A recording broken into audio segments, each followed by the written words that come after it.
আজ আর hi hello কিছু নয়, একদম ডাইরেক্ট লেগে পড়েছি রান্নাতে। আসলে এই 4 দিন কীর্তন চলার জন্য বাড়িতে নিরামিষই হচ্ছে। তো আজ ঠিক হয়েছে ফ্রাইড রাইস আর এই পনিরের এই তরকারিটা হবে। এটার নাম হচ্ছে ক্যাপসিকাম পনির।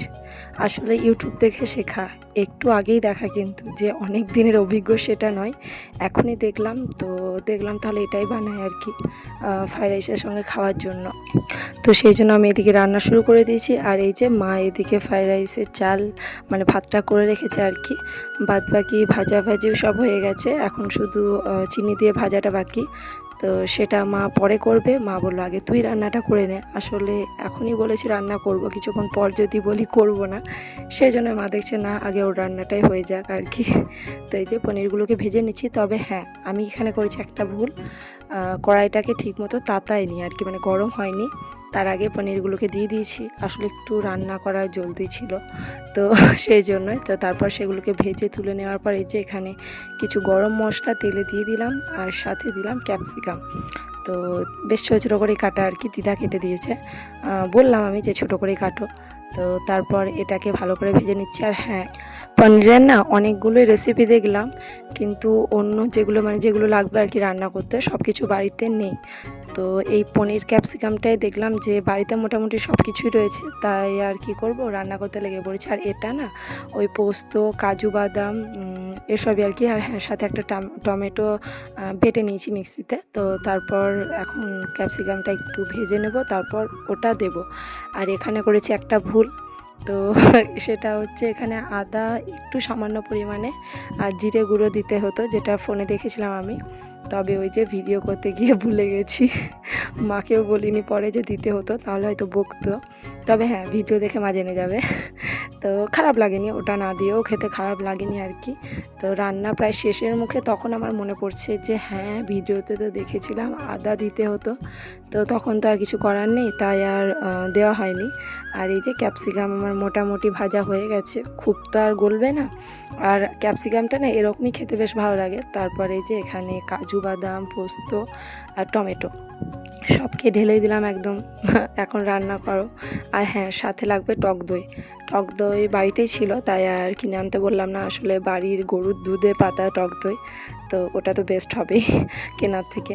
তো যাই হোক, এটা এখন কিছুক্ষণ নাড়াচাড়া করে আর কি জলটা টেনে নেবে। সাথে যে টক দই একটু পরিমাণ, মানে অল্প পরিমাণ আর কি দিয়ে দিলাম। তো কী হবে আমি তখনও জানতাম না খেতে আর কি, ওই একটা করে দিচ্ছি। বাড়ির লোক বলছে কর অন্য কিছু কর। তো নতুন নতুন রান্না করতেও ভালো লাগে, খেতেও ভালো লাগে। তো দিদা, মাসি সকলেই ছিল, তো সেই জন্য দিলাম করাই যাক।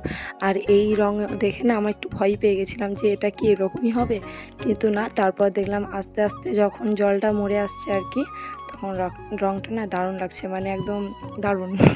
তো বেশ তখন মনে হচ্ছে হ্যাঁ হ্যাঁ, এবার খেতে ভালো হবে মনে হচ্ছে। কথাতেই তো আছে, আগে দর্শনধারী তারপর গুণবিচারী। আসলে সেটা মানুষ হোক কি রান্না বান্না, দেখতে ভালো না হলে না সকলে আগে ভেবে নেয় যে না ওটা খেতে খুব একটা ভালো হবে না আর কি।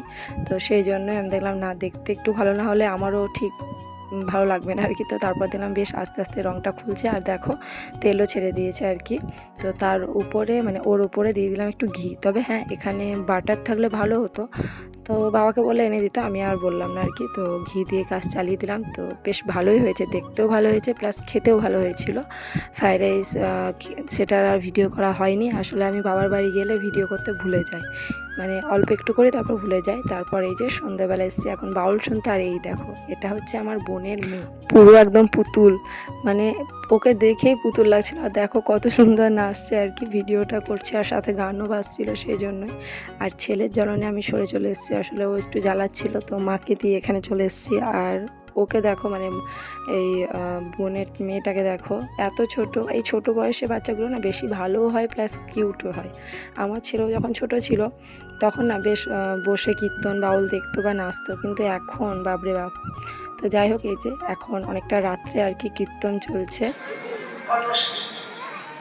ওই কলসি নিয়ে জলান্তে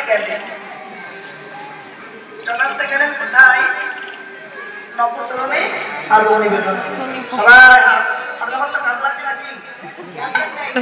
ক্যালসিয়াম রাধে রাধে বলে